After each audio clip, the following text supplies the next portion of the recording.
प्रकरण किसी को थोड़ा जटिल लग सकता है, बट बने रहना काम का प्रकरण है। देख लेते क्या कह रहे हैं। सबसे पहले इजी वे में जो है शुद्ध द्रव्यार्थिक नय से और शुद्ध निश्चय नय से दोनों में थोड़ा फर्क है, क्योंकि आप लोग आपके पास में अगर 566 नंबर पेज होगा समय सार जी का, नहीं होगा तो कोई बात नहीं, सुना तो भी चलेगा। तो वहाँ पे जो शुद्ध द्रव्यार्थिक नय से तीसरी लाइन जो है समूह पीठिका की, शुद्ध द्रव्यार्थिक नय से कर्तृत्व भोक्तृत्व बंध मोक्षादि के कारणभूत परिणामों से रहित ही है। तो ये त्रिकाली आत्मा की बात चल रही। तो क्योंकि वह बंध से भी और मोक्ष दोनों से रहित है। पर अगर हम टीका में देखें तात्पर्य वृत्ति की, क्योंकि शुद्ध निश्चय नय से नर नारकादि विभाव पर्याय रूप से जीव कभी भी उत्पन्न नहीं होता, इसका अभी मैं विस्तार से जब चर्चा करूंगा तो ये पता चलेगा कि यहाँ पे शुद्ध निश्चय नय से मतलब पूरा आत्मा लिया हुआ है, विकारी निर्विकारी परिणामों के साथ वाला पूरा आत्मा लिया है। तो दोनों में थोड़ा फर्क पड़ जाएगा। शुद्ध द्रव्यार्थिक नय में मात्र त्रिकाली आएगा और यहाँ पे शुद्ध निश्चय नय से मतलब आत्मा अपने परिणामों का करता है, इस अपेक्षा से जो प्रमाण का आत्मा लिया है वो आएगा यहाँ पे। तो दोनों में ये फर्क है, ये इजी है।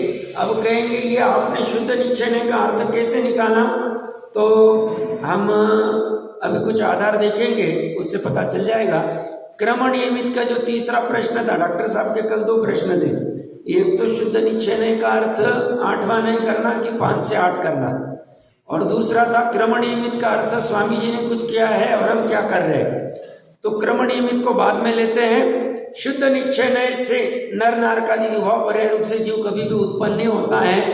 तो नर नारकादि विभाव पर्याय रूप का अर्थ जो नर नारकादि अवधि भाव में जो गति 4 गति वाले भाव होते 21 में से उसको लेना कि शरीर आदि वाला लेना, ये प्रकरण है। तो मुझे ऐसा लगता है और ऐसा है भी, मैं आधार से बात करूंगा कि यहाँ पे नर नारकादि विभाव पर्याय का अर्थ शरीर आदि लेना है। यहाँ अवधि भाव जीव का नहीं लेना है, नर आदि गति वाला वो नहीं लेना है। कोई कहेगा क्यों साहब, तो आप अगर कुंद कुंद देव की मुख्य टीका पढ़ेंगे, अब नए जीव आ रहे थोड़े कंफ्यूज होंगे विषय क्या चल रहा है, बट जो भी अभी देखो, अगर गाथा में देखेंगे तो कुंद कुंद देव का जो इंटेंशन है वो गाथा का एकदम क्लियर है कि कर्ता कर्म अधिकार खत्म हुआ नहीं है, उसी को हम खड़ा कर रहे हैं और 2 द्रव्य के बीच में कर्ता अपना अकर्तृत्व खड़ा करना है एक। और मुख्य प्रकरण वही चल रहा है, आगे भी भोक्तृत्व में आगे भी 320 गाथा तक वही चर्चा चलेगी। और क्रमणीय में जो है अमृतचंद्र देव ने एडिशनल डाल दिया है। अब वो एडिशनल क्यों डाला वो मैं बाद में लेता हूँ। अब प्रकरण है कि शुद्ध निश्चय नय का सर अगर आप अर्थ 8वां नहीं कहते, 5वां 6वां 7वां 8वां करते तो फिर प्रॉब्लम खड़ा हो जाएगा। अशुद्ध निश्चय नय तो रागादि वाला कहता है, वो कैसे हो जाएगा।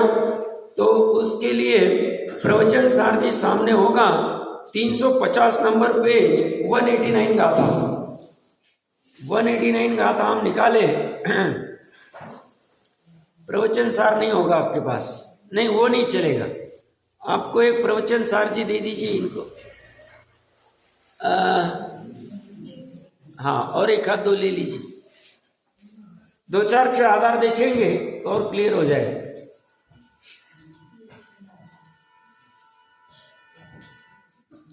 और किसी के पास नहीं होगा तो उधर में माता बहनों को दे दो। प्रकरण महत्वपूर्ण है क्योंकि समझना जरूरी है। अब आप लोगों का पेज नंबर देखिए 189 गाथा, ठीक है। अमृतचंद्र देव की टीका है। प्रकरण क्या चल रहा है वो अलग से देख लेना, मैं तो स्पेसिफिक बताता हूं।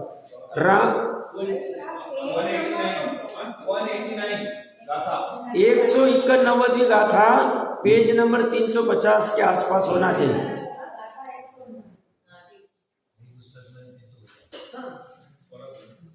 टीका, हाँ, टीका में देखिए क्या कह रहे हो।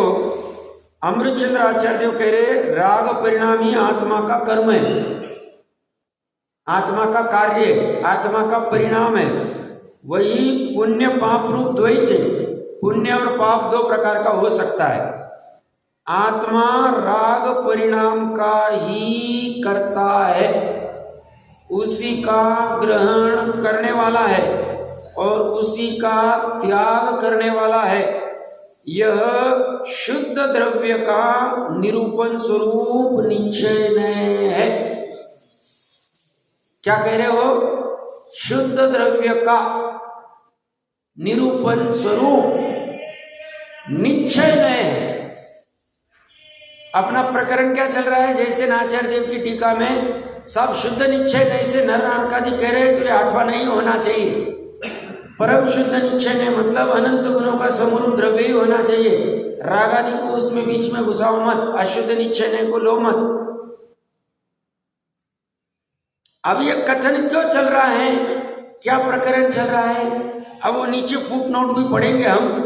पहले तो ये बात क्लियर कर लेता हूं मैं, रागादि का कर्ता आत्मा है, हाँ है। प्रकरण देखो यहाँ पे कैसे प्रकरण चलता उस अनुसार लेते आना चाहिए हमें। प्रश्न बहुत अच्छा है डॉक्टर साहब का, उनके प्रश्न के निमित्त से सबका समाधान हो रहा है, बहुत अच्छी बात है। उनको तो बहुत सारी चीजें पता भी है, उसमें कोई दुमत नहीं है। देखो चार अपेक्षा से कथन चलते, एक ही समय सार में चार अपेक्षा से कथन चलेंगे। कथन चार अपेक्षा से क्यों चलते हैं? हम कौन से एंगल से देख रहे हैं?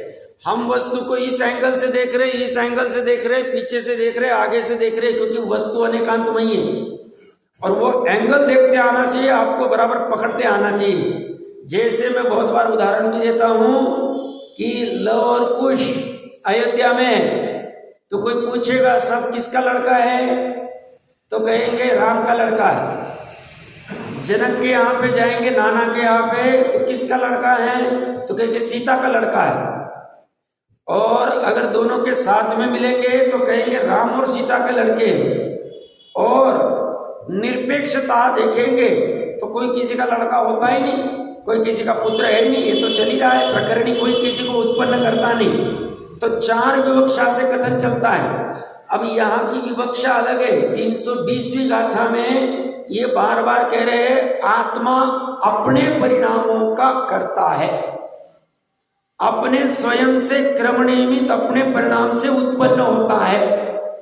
तो यहाँ कौन से परिणाम? शुद्ध परिणाम, अशुद्ध परिणाम, शुभ परिणाम, अशुभ परिणाम, कुछ भी चर्चा नहीं चल रही। यहाँ तो सभी परिणामों की बात चल रही। कोई भी रहो परिणाम, परिणाम पाप के रहो, पुण्य के रहो, शुद्ध के रहो, तो भी वह उसका कर्ता आत्मा ही है। ऐसे तो हमें दूसरी विवक्षा भी पता है, अनंत गुणों के समरूप आत्मा त्रिकाली उपादान कुछ करता ही नहीं, ये हमें पता है। पर अभी जो पर्याय जिस आधार से उत्पन्न हो रही है, जहां हो रही है, उस पूरे वस्तु को कर्ता कह रहे हो और कहने की विवक्षा है, कोई फर्क नहीं पड़ता उसमें। ऐसा हम लौकिक में भी करते।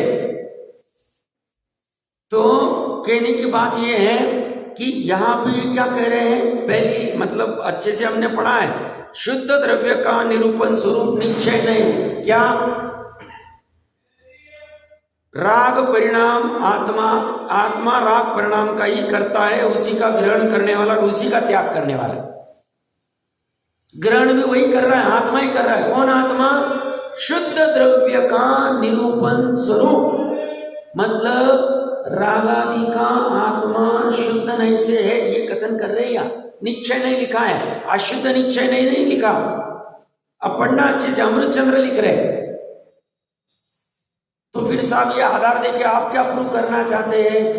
यहाँ पे भी जो अपने प्रकरण में 308, 311 में शुद्ध निश्चय नहीं से नर नारकादि की जो बात चल रही है, ये शरीर की बात चल रही है, ये रागादि की बात नहीं चल रही है, आठवें नई की बात नहीं चल रही कि साहब आठवें नई से शुद्ध निश्चय नहीं से नर नारकादि रूप नहीं, ये बात नहीं चल रही। समझ में आ रहा है?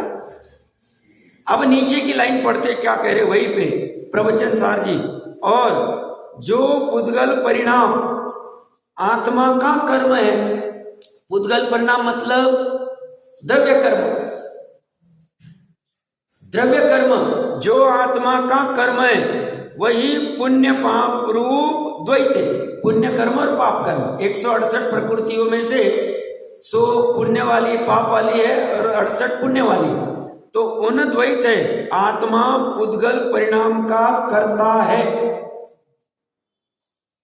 उसका ग्रहण करने वाला है और छोड़ने वाला है। ऐसा जो नए वह अशुद्ध द्रव्य के निरूपण स्वरूप व्यवहार नए है।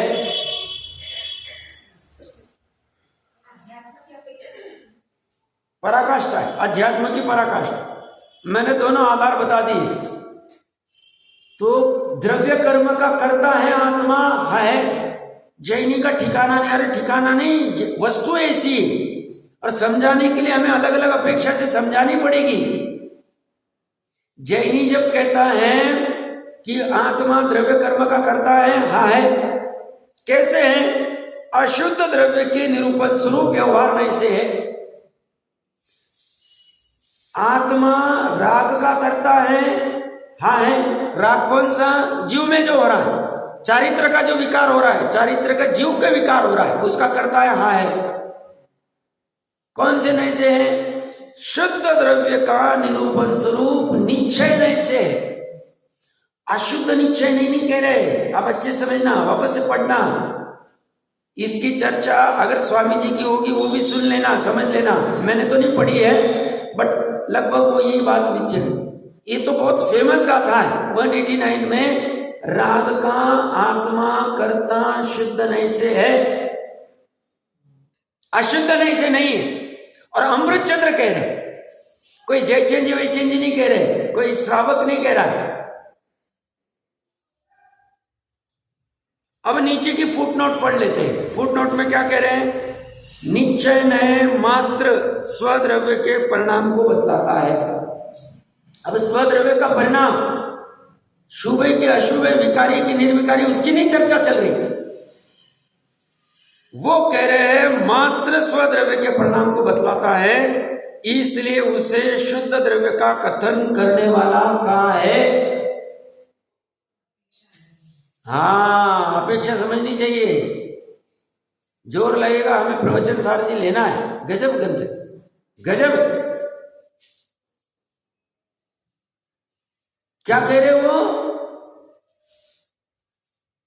शुद्ध द्रव्य का कहां है? और मैं 2-3 गाथा आधार दिखाऊंगा आज। हो सकता है ये प्रकरण कल भी चले, बट अच्छा प्रकरण है। अच्छा प्रश्न पूछा डॉक्टर साहब, उस बहाने सब विवक्षाएं खुलेगी।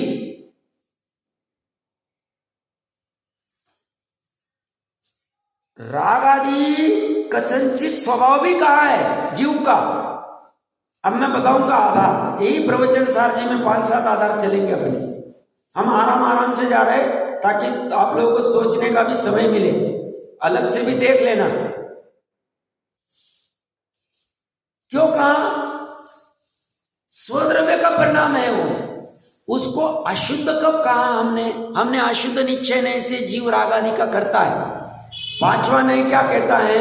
ये रागी आत्मा है, ये द्वेषी आत्मा है, मोही आत्मा है। ये क्यों कहा उसको अशुद्ध निश्चय नहीं? क्यों कहा अशुद्ध निश्चय? इसलिए कहा होता आत्मा में, आत्मा उपादान से ही कर रहा है राग द्वेष मोह आदि, पर ये मोह राग द्वेष इसको दुख के कारण है, कर्म बंधन के कारण है। इसे दुख चाहिए नहीं, तो सुखी होने के लिए इसको कहा अशुद्ध निश्चय नहीं, ये तेरे लिए अच्छा नहीं।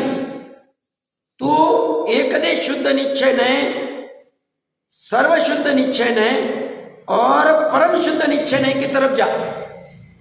ऐसा क्यों कहा?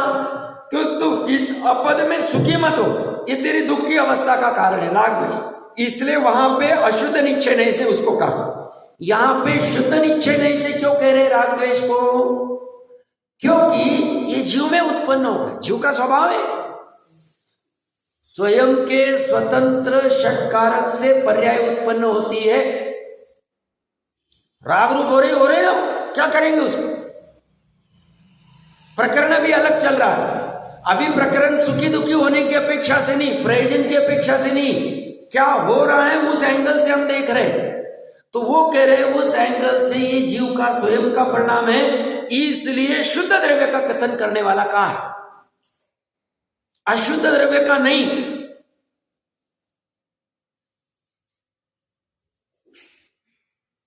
क्या कह रहे देखो, निश्चय ने मात्र स्वद्रव्य के परिणाम को बतलाता है।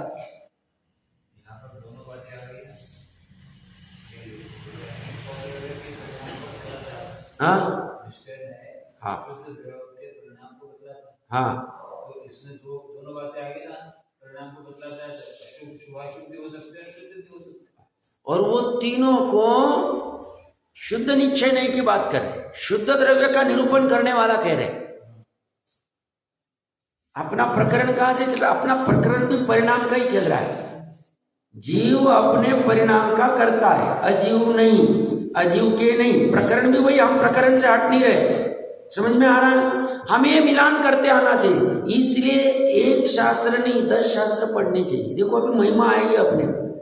ये तो मेरे लिए अच्छा हो गया, मैंने ये कभी पढ़ा हुआ था, बट कभी कभी तुरंत क्लिक नहीं होगा। तो मेरे लिए अच्छा हो गया कि मैंने ये सब आधार देखे और मैं बोला ये तो बात ऐसी। इतना सूक्ष्म तीक्ष्ण तत्व दृष्टि से जाना ही पड़ेगा, स्थूल में काम होगा ही नहीं। तो क्या कह रहे वो, निश्चय ने मात्र स्वद्रव्य के परिणाम को बतलाता है, परद्रव्य के परिणाम को नहीं बतलाता है। परद्रव्य के परिणाम को बतलाएगा तो व्यवहार नहीं हो जाए, पहली बात। दूसरा है, इसलिए उसे शुद्ध द्रव्य का कथन करने वाला कहा है। और व्यवहार ने परद्रव्य के परिणाम को आत्म परिणाम बतलाता है, इसलिए उसे अशुद्ध द्रव्य का कथन करने वाला कहा है। यहां शुद्ध द्रव्य का कथन एक द्रव्याश्रित परिणाम की अपेक्षा से जानना चाहिए। और अपना प्रकरण भी वही चल रहा है। 308 से 311 में क्या कह रहे हैं? एक द्रव्य दूसरे द्रव्य के परिणाम का करता नहीं, बस अकर्तृत्व सिद्ध करना है उनको कि जीव अजीव के परिणाम को नहीं करता है। मतलब जीव पुद्गल को कर्मरूप परिणमित नहीं करता है, पुद्गल जीव को रागादि रूप परिणमित नहीं करता। ये वो समझाना चाह रहे इस गाथा में। दूसरी जगह क्या समझाना चाह रहे हैं वो वहां के प्रकरण में हम समझेंगे। अभी की बात क्या चल रही है, अभी उनको मेन काम करना है कि जो जीव इतना अनादिकाल से कह रहा है सब कर्म ही सब नचाते, कर्म ही सब करा रहे, उसके उस भ्रम को दूर कराना चाह रहे। वो कह रहे भैया तू तेरे परिणाम का करता है, तू रागादि रूप हो रहा है, तू उसका करता है। उस रागादि से निमित्त निमित्त से तेरे कर्म बन रहे हैं, तू अज्ञान अवस्था में है, तू संसार में रुल रहा है, ये उसका फल और तुझे मिले। तू कर्म के ऊपर डाल के फ्री मत हो, ईश्वर के ऊपर डाल के फ्री मत हो। तू अपने ऊपर ले और फिर बाद में उपाय ढूंढ कि यहां से बाहर कैसे निकलना है, और तेरे को बाद में मिल जाएगा उपाय। क्योंकि वो स्वभाव नहीं, त्रिकाली स्वभाव नहीं। कौन सा? रागादि। तो यहां ये कह रहे शुद्ध द्रव्य का कथन एक द्रव्याश्रित परिणाम की अपेक्षा से जानना चाहिए, और अशुद्ध द्रव्य का कथन एक द्रव्य के परिणाम अन्य द्रव्य में आरोपित करने की अपेक्षा से जानना चाहिए। या ये अपेक्षा है। आगे क्या लिख रहे देखो, यह दोनों नए हैं क्योंकि शुद्ध द्रव्य रूप और अशुद्ध रूप दोनों प्रकार से द्रव्य की प्रतीति की जाती है। यहां शुद्ध द्रव्य की प्रतीति मतलब जीव के राग आदि भी शुद्ध द्रव्य की प्रतीति, और अशुद्ध रूप से प्रतीति मतलब जीव ने द्रव्य कर्म का ग्रहण किया, द्रव्य कर्म को छोड़ा। द्रव्य कर्म मतलब 8 कर्म की 148 प्रकृतियां, कार्बन वर्गना की बात कर रहा हूं, उसे अशुद्ध द्रव्य कहा हो। मतलब कथनचित अभवी, यहां पे कोई अभवी खड़ा है, वो अभवी के रागादि के परिणाम हो रहे हैं, अनंत काल तक वो रागादि के परिणाम से वो छूटेगा नहीं, तो भी उसको शुद्ध द्रव्य का कथन का है। इसी उसका जो अभव्यत्व है, अभवीपना है, वह शुद्ध द्रव्य का निरपुन स्वरूप निश्चय है। समझ में आ रहा है क्या कह रहे? जो 9 कर्म आ रहे हैं, हाँ। तो इसमें कहाँ फिट होंगे? मतलब इस न्याय में कैसे fit नहीं, हम अगर मेरा प्रकरण क्या था, आपको नर नारकादि का भी मैं आधार दिखा रहा हूं, वो तो आएगा। मेरा प्रकरण क्या है, वो 9 कर्म तो बहुत दूर है। 9 कर्म में ज्यादा कोई उलझन ही नहीं। मेन तो काम द्रव्य कर्म और भाव कर्म में ही होता है, और मेन तो यहाँ पे ये खड़ा ही कर दिया उन्होंने। अच्छा, पुद्गल परिणाम का कर्ता है, पुद्गल परिणाम में आप शरीर भी ले लो ना। पुद्गल परिणाम का कर्ता मैंने उपचार से द्रव्य कर्म का, पुद्गल का परिणाम शरीर भी, कि पुद्गल परिणाम शरीर को ग्रहण किया। देखिए, पढ़िए वापस। आत्मा पुद्गल परिणाम का कर्ता है, उसका ग्रहण करने वाला है और उसको छोड़ने वाला। शरीर को छोड़ा, शरीर को ग्रहण किया। लो, पुद्गल का परिणाम है ना वो भी, ये भी उपचार से कहे जाएंगे। सब आ गए यहां पे।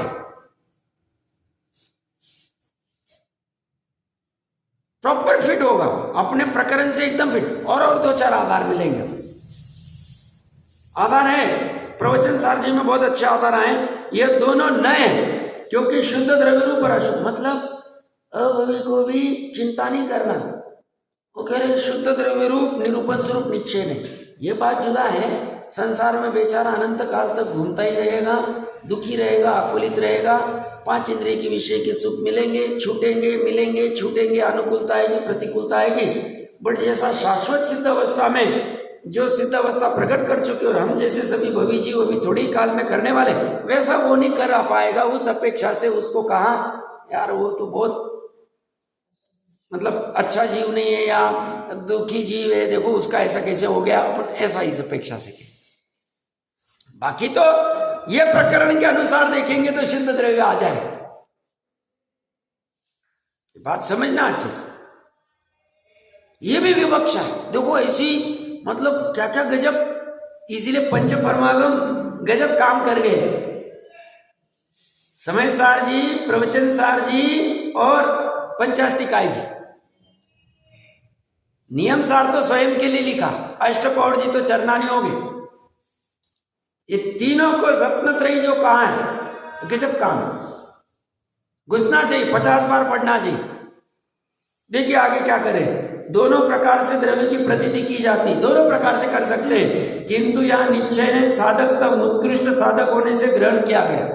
अब निश्चय नहीं, मतलब निश्चय नहीं क्या है, रागादि भी निश्चय नहीं कहा है इन्होंने, उसको उत्कृष्ट साधक होने से ग्रहण किया कहा है।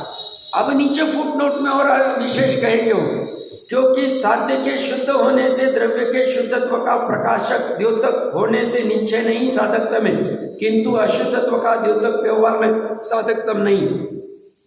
नीचे और निश्चय ने उपादेय व्यवहार में है, द्रव्य सामान्य का आलम्बनी उपादेय है, फिर भी यह राग परिणाम की ग्रहण त्याग रूप पर्याय को स्वीकार करने वाले निश्चय ने को उपादेय क्यों कहा? देखो और पराकाष्ठा, रागादि के कर्तव्यपने को तुमने उपादेय कहा कैसे? चलो द्रव्य कर्म का तो अशुद्ध द्रव्य कह दिया आपने, अशुद्ध व्यवहार नहीं कह दिया, समझ में आ रहा, इसको उपादेय कैसे कहा? तो यहां कह रहे राग परिणाम का कर्ता भी आत्मा ही है और वितराग परिणाम का भी।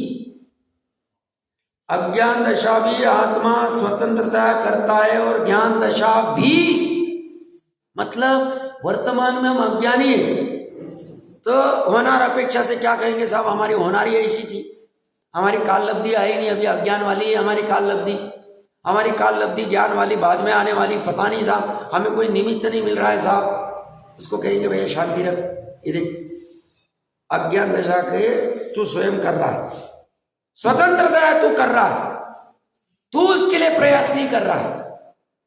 वापस पुरुषार्थ की बात आ रही है, खड़ी हो रही। क्या कह रहे हो? अज्ञान दशा भी आत्मा स्वतंत्रता करता है और ज्ञान दशा भी स्वतंत्रता से करता है। उपचार से क्या कहने में आएगा? सम्यक दर्शन प्रकट किया शेर ने, महावीर के जीव ने, सब उपचार से कहने में आएंगे। मुनिराज के उपदेश की वजह से वहां स्वयं प्रकट किया ज्ञान दशा। ज्ञान रूप परिणमित मुनिराज नहीं हुए, वो स्वयं हुआ, उनका ज्ञान उनके लिए, मुनि के लिए। भाषा वर्गना रूप मुनि प्रकट नहीं हुए, भाषा वर्गना की अपनी योग्यता निश्चय नहीं से। तो ज्ञान आत्मा स्वतंत्रता अज्ञान दशा भी करता है और ज्ञान दशा भी। ऐसे यथार्थ ज्ञान के भीतर द्रव्य सामान्य का ज्ञान गर्भित रूप से समाई जाता है। द्रव्य सामान्य मतलब त्रिकाली। जब ये ज्ञान करता है वो अज्ञान दशा भी मेरे से, ज्ञान दशा भी मेरे से, उपादानी करता है, उपादानी कर्म है, उपादानी करण है, उपादानी निमित्त है, सॉरी अधिकरण है, आदि आदि। ये जब निर्णय करता है तब उसको त्रिकाली का भी निर्णय, द्रव्य सामान्य का भी निर्णय हो जाता है। इसलिए इसको उपादेय कहा।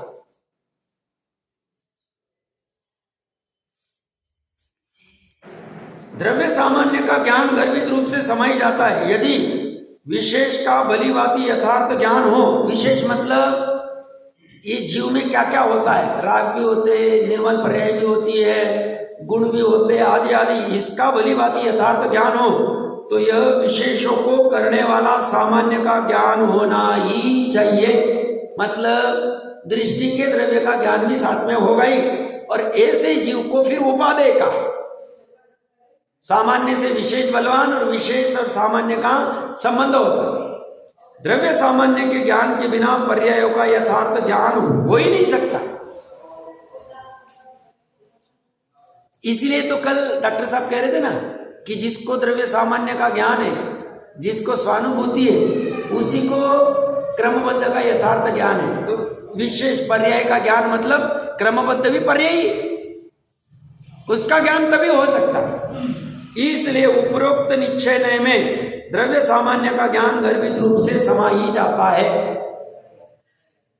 और इसलिए उसको उपादेय कहा, कोई बाधा नहीं उसमें। जो जीव बंध मार्ग रूप पर्याय में तथा मोक्ष मार्ग रूप पर्याय में आत्मा अकेला ही है, इस प्रकार यथार्थ द्रव्य सामान्य की अपेक्षा सही जानता है, वह जीव पर द्रव्य से संयुक्त नहीं होता और द्रव्य सामान्य के भीतर पर्याय को डुबाकर, त्रिकाली के बीच में पर्याय को डुबाकर सुविशुद्ध होता है।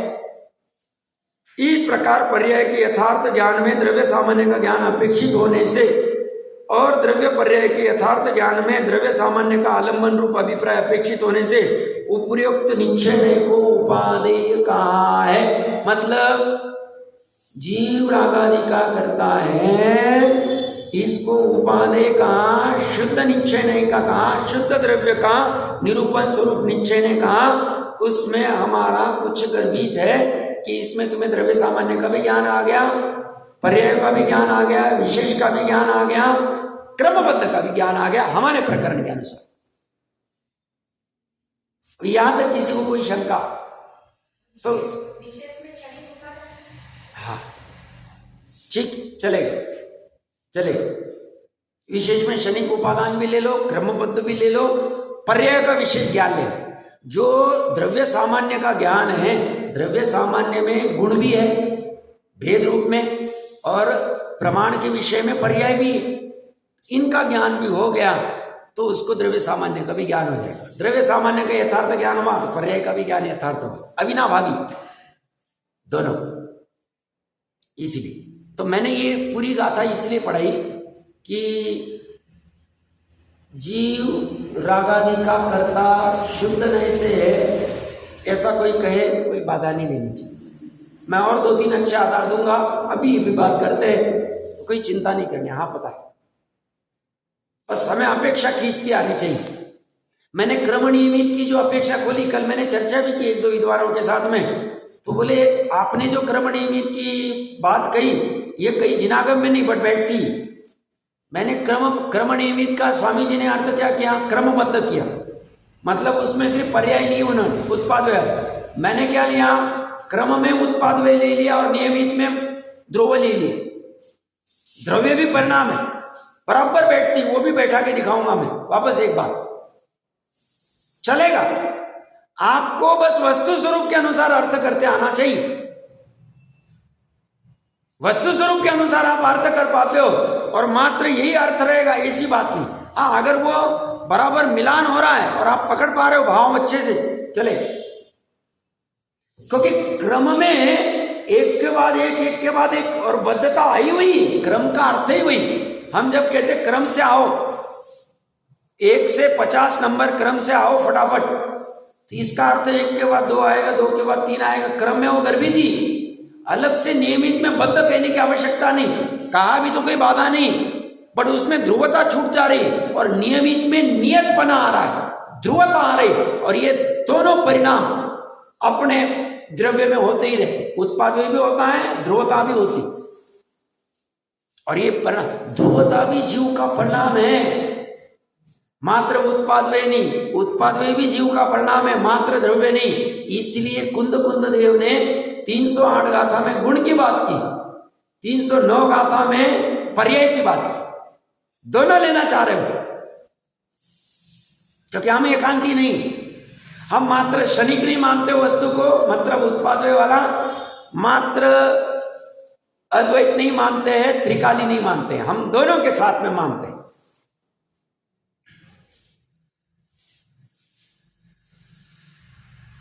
तो अपने इस प्रकरण में, हाँ अन्य कई प्रकरण होगा, वह शुद्ध निश्चय का अर्थ 8वां नहीं भी हो सकता है, हमें कोई बाधा नहीं।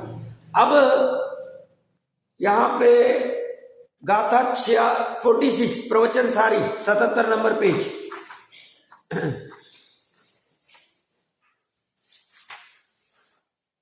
47वीं गाथा, नहीं 46 गाथा, सॉरी।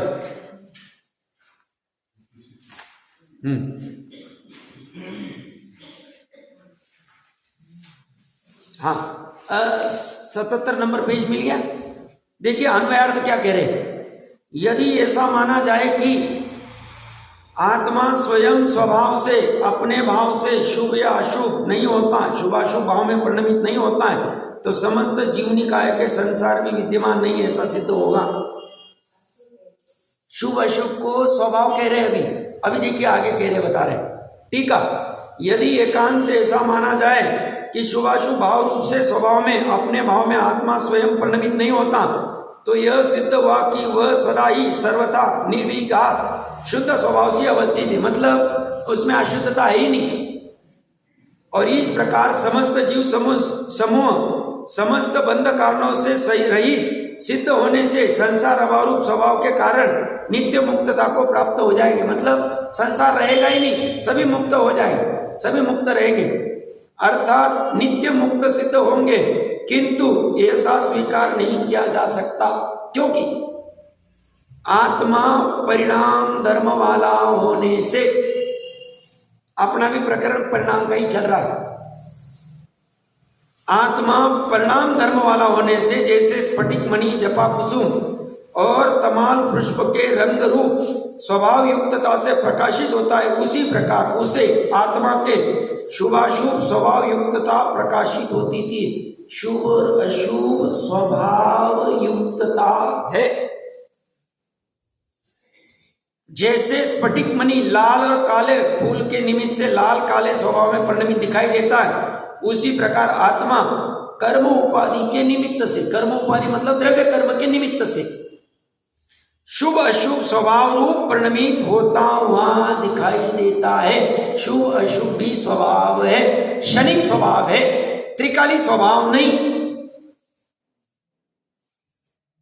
विकारी स्वभाव नहीं कहा, स्वभाव का मान सामान्य भावार्थ देखिए। जैसे शुद्ध नहीं से कोई जीव शुभाशुभ भाव रूप परिणमित नहीं होता, उसी प्रकार यदि अशुद्ध नहीं से भी परिणमित न होता तो व्यवहार नहीं से भी समस्त जीवों के संसार का अभाव हो जाए और सभी जीव मुक्त हो जाए। किंतु ये तो प्रत्यक्ष विरुद्ध है, मतलब ठीक है, उसमें मेन तो यहाँ क्या करे, शुभ अशुभ को स्वभाव का, वहां शुद्ध नहीं का कथनम पढ़ के आ गए 189 गाथा में, यहाँ पे शुभ अशुभ को भी स्वभाव कह रहे, जीवी उसका करता ये कह रहे। अब और आधार लेते हैं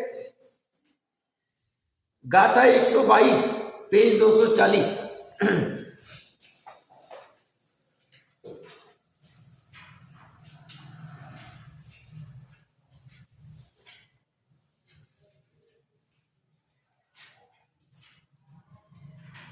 मिला?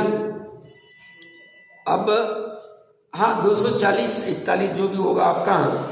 देखिए यहाँ पे क्या कह रहे हैं, अन्वयार्थ तो बहुत सरल है, मैं तो मेन बात पढ़ा दूंगा। परिणाम स्वयं आत्मा है और वह जीवमय क्रिया है, क्रिया को कर्म माना गया है, अपने प्रकरण में भी कर्म और उसकी बात चल रही 308 और गाथा में। इसलिए आत्मा द्रव्य कर्म का करता तो नहीं, मतलब आत्मा ने द्रव्य कर्म किए ही नहीं। अपनी टीका में भी यही बात चल रही, नो कर्म और द्रव्य कर्म की बात चल रही। अभी देखिए उसी के बाजू के पेज पे 241 पे देखिए ऊपर से चौथी लाइन, इसलिए परमार्थ आत्मा अपने परिणाम स्वरूप भाव कर्म का ही करता है, किंतु पुद्गल परिणाम स्वरूप द्रव्य कर्म का नहीं। भाव कर्म का कर्ता जीव है, जीव राग आदि कर रहा है।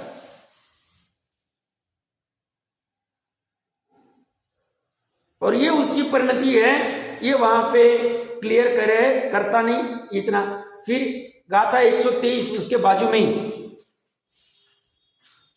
देखिए 123 में अन्वयार्थ में आत्मा चेतना रूपे परिणमित होता है और चेतना 3 प्रकार से मानी गई। वह ज्ञान संबंधी, कर्म संबंधी अथवा कर्मफल संबंधी ऐसी कही गई है।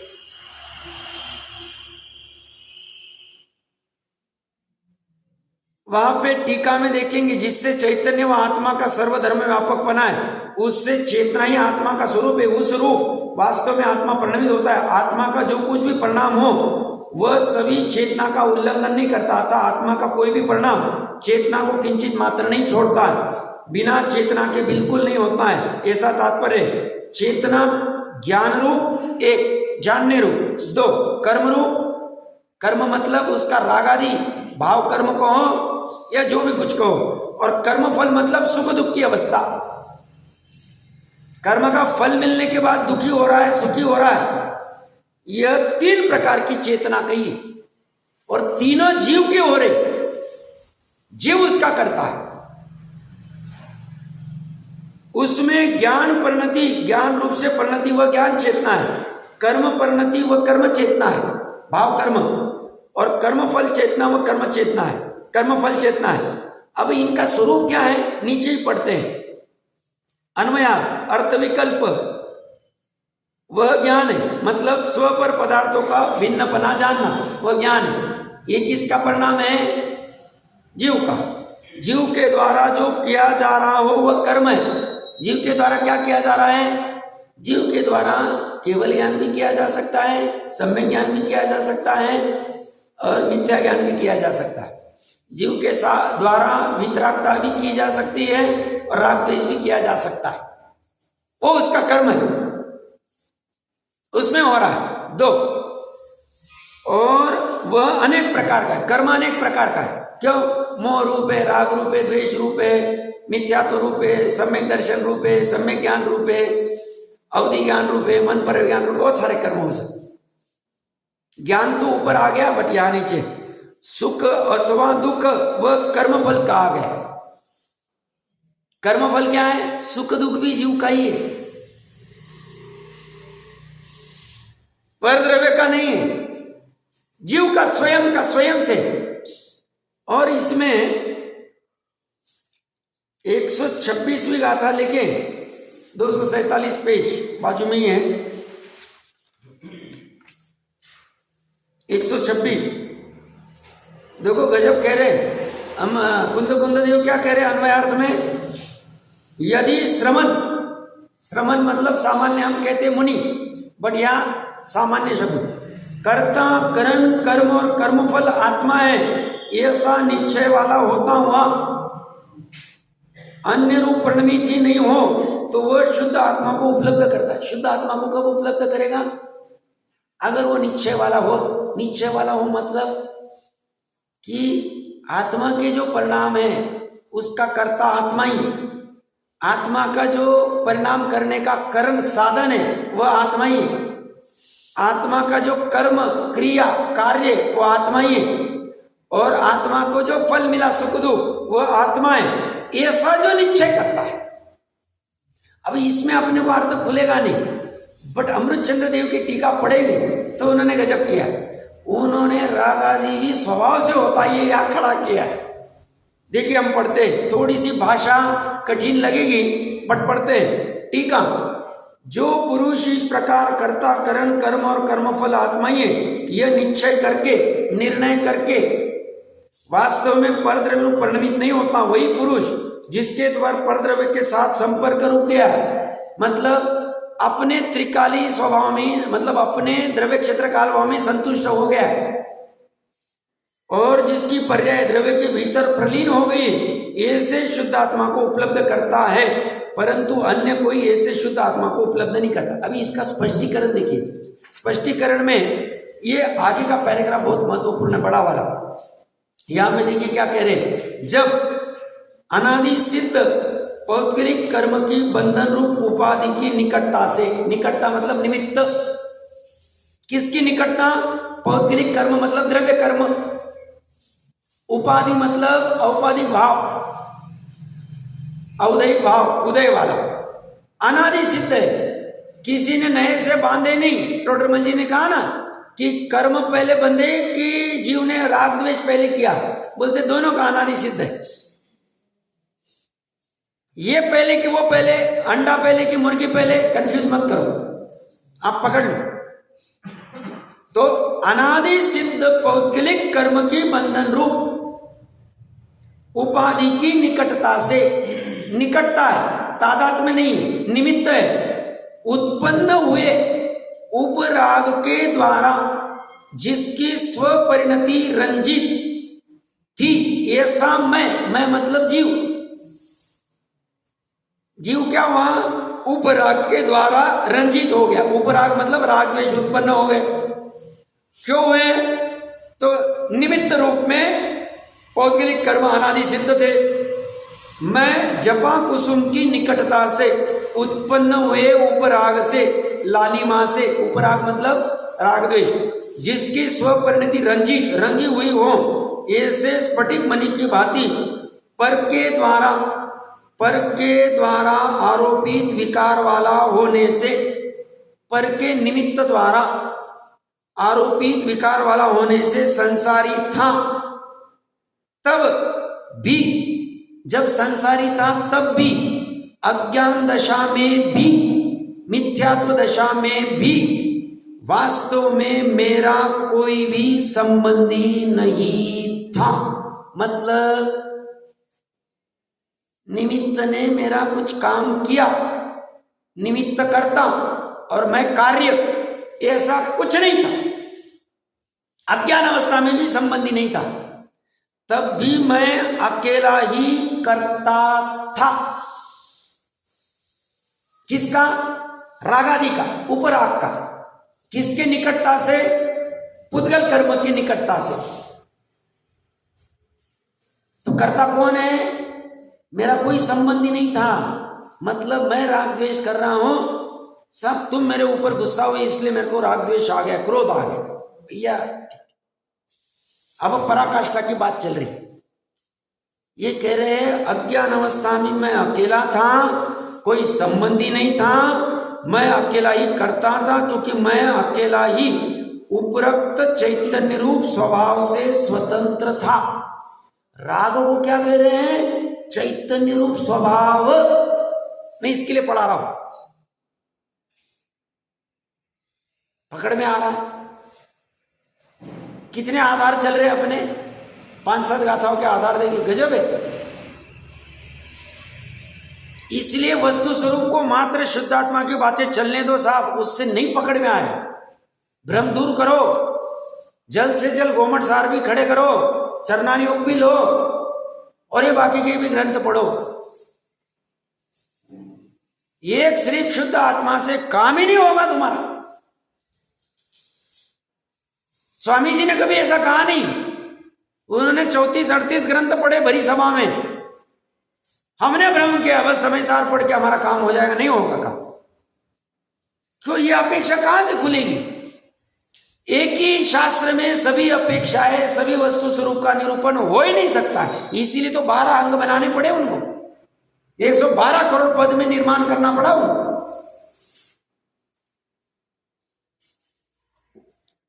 रागों को क्या कह रहे हैं? ऊपर राग को क्या कह रहे हैं? ये जो रंजित परिणाम है उसको क्या कह रहे हैं? मलिन परिणाम है उसको क्या कह रहे हैं? विकृत परिणाम है उसको क्या कह रहे हैं? चैतन्य रूप स्वभाव से स्वतंत्र था। मेरे स्वतंत्र चैतन्य स्वभाव से उत्पन्न हुए राग, अर्थात स्वाधीनतया करता था। कर्म की वजह से मैंने राग द्वेष नहीं किए। कर्म की वजह से जहां ऐसा कथन आता है वो जैनी शादवादी समझ लेता है उपचार से कहा है, निमित्त से कहा है। उपादान से तो जीव ही स्वयं राग रूप हुआ है,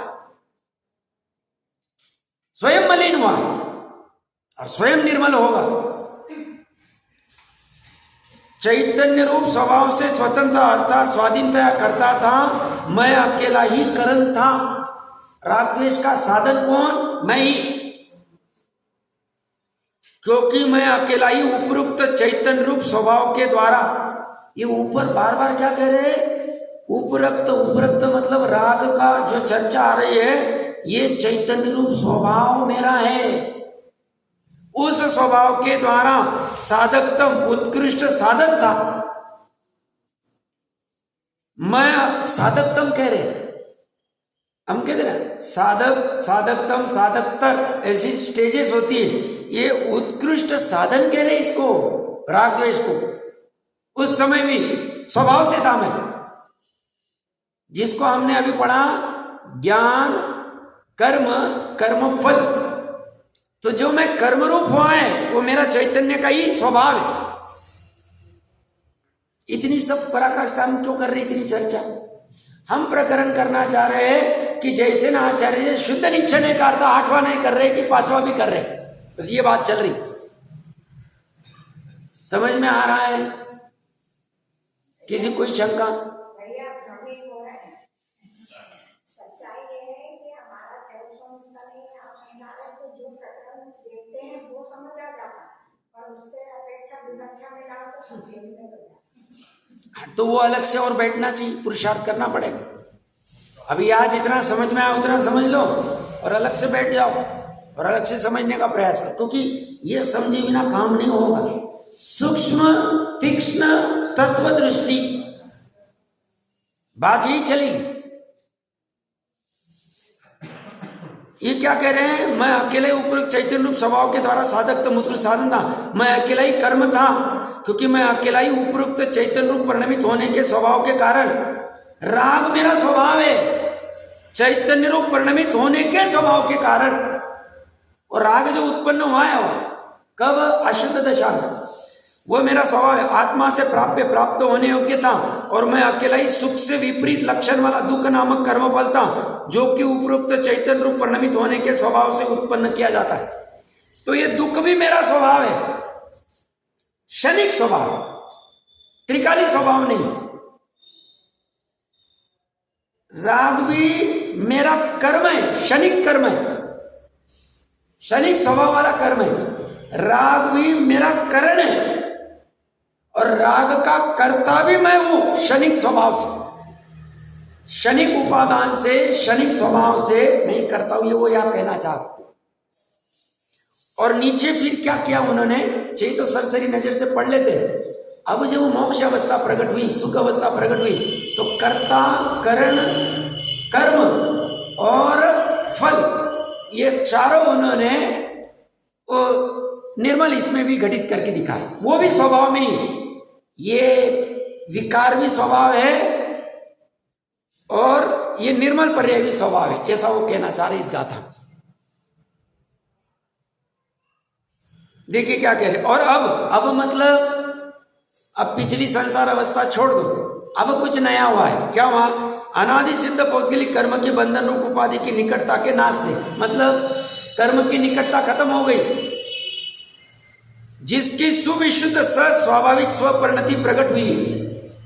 ऐसा मैं जपा कुसुम की निकटता के नाश से, अभी जपा कुसुम नजदीक नहीं है, जिसकी सुविशुद्ध स्वपरिणति प्रकट हुई हो, ऐसा स्फटिक मणि की भांति जिसका पर के द्वारा आरोपित विकार रुक गया है, ऐसा होने से एकांतता मुमुक्षु केवल मोक्षार्थी हो। अभी भी मुमुक्ष दशा में अर्थात ज्ञान दशा में भी वास्तव में मेरा कोई भी नहीं, राग दशा में भी कोई नहीं था 3 लोक में, और अब मुमुक्ष में भी कोई नहीं। पराकाष्ठा देखो, अज्ञान अवस्था में भी कोई नहीं था, ज्ञान अवस्था में भी कोई नहीं।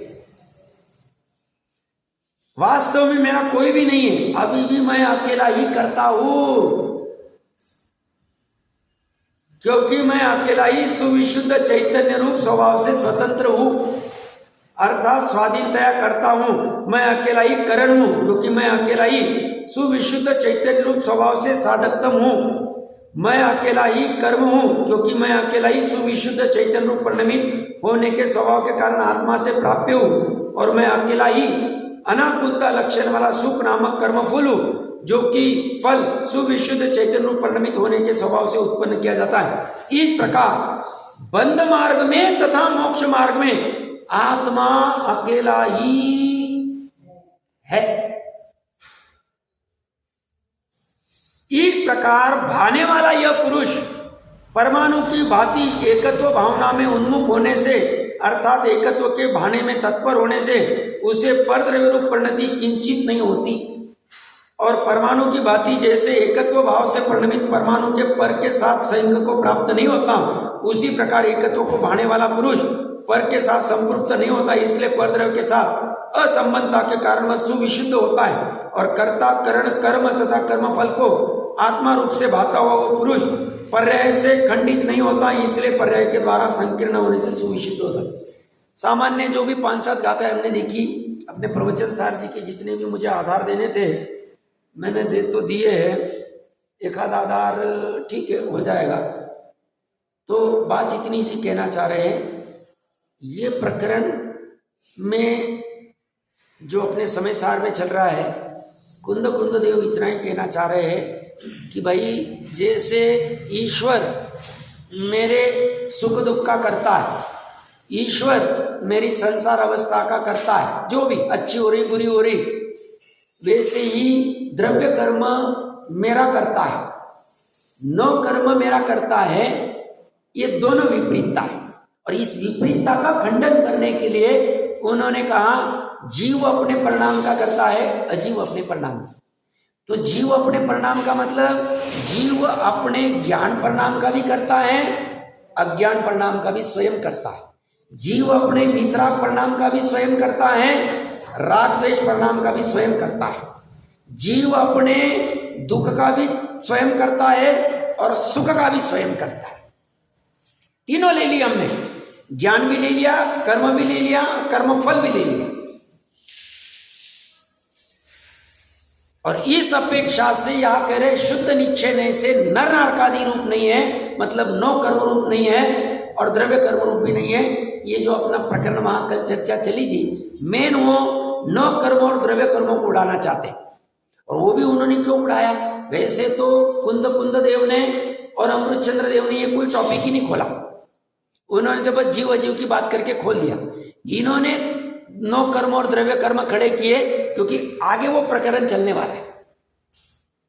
तो इन्होंने पहले ही उसकी हिंट दे दी है कि भैया ये दोनों से, इसीलिए पहली गाथा में जैसे ना आचार्य देव ने टीका में समय सार द्रव्य भाव कर्म द्रव्य कर्म नो कर्म रही, ऐसा खड़ा पहले। तो सामान्य सारांश इतना ही कहना चाह रहा हूं, शुद्ध निश्चय का अर्थ यहां 5वां 6वां 7वां 8वां नहीं वाला लेना चाहिए, ऐसा मुझे लगता है। फिर भी किसी को लगता है कि नहीं साहब हमें तो ऐसा लग रहा है, तो और चर्चा तो कभी भी कर सकते हैं, कोई बाधा नहीं, क्योंकि शंका का निरसन होना जरूरी। हाँ, मैं ऐसा नहीं कह रहा हूं कि अन्य जगह भी यही अर्थ करना। अन्य जगह अगर प्रकरण अलग चल रहा है, वह 8वां नहीं तो 8वां नहीं चलेगा, बट यहां प्रकरण आत्मा के परिणाम। अब रह गया अपना एक महत्वपूर्ण प्रश्न, आज का समय तो आ गया है, क्रमणीयमित का स्वामी जी ने क्या अर्थ किया है और यहाँ क्या अर्थ गर्भित है? उन्होंने फिर वहां ऐसा अर्थ क्यों किया, आप यहाँ ये ऐसा अर्थ क्यों कर रहे हैं, इसकी थोड़ी चर्चा हम करेंगे। किसी को लग रहा होगा बहुत खींच गई है गाथा, ऐसा नहीं है, महत्वपूर्ण निर्णय होना जरूरी है, तो इसकी बात करेंगे। कल जरूरत पड़ी तो प्रवचन सार जी लेंगे, अदरवाइज देख लेंगे, वैसे बता दूंगा मैं कल कुछ रहेगा।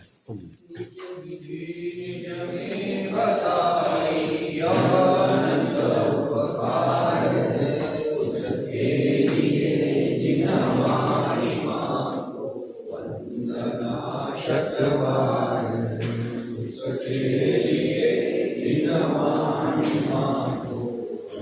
वंदना शत्रु